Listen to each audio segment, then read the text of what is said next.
Huh. The most interesting episode of the show so far, and it's one without any Quan Ha in it. Funny how that works. Though, interestingly enough, there's also no action in this episode either. There's no big space battles, no one shoots a gun, but it is the character writing and dialogue that keeps the show interesting. Especially Dr. Halsey. Like, we know she's evil, but this episode really gives us a look at just how evil.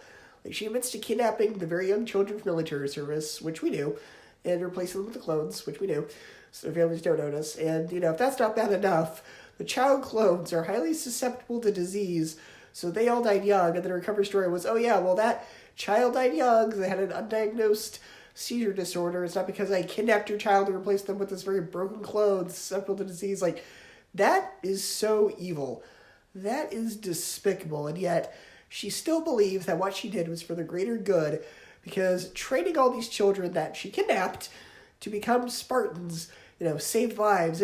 We saved all the lives in the galaxy. And, yeah, I did some evil stuff, but, at the end of the day, the greater good was what I was fighting towards. Like, that's a really well-written villain. The most interesting villains are always the ones that don't realize they're villains and believe truly that what they're doing is good. And that's what makes Halsey so interesting in this episode. And the other thing was we also learned there's a connection between Mackie and Master Chief. So apparently they both have this very specific DNA sequence that very few people have. So there's sort of a link between them, and as a result, they both can connect to the artifact.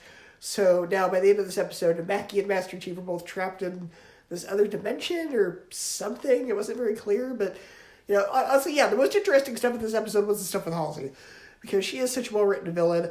You just love to hate her. I was just so intrigued by this episode. In fact, I completely forgot about the Quan Ha side story until the end.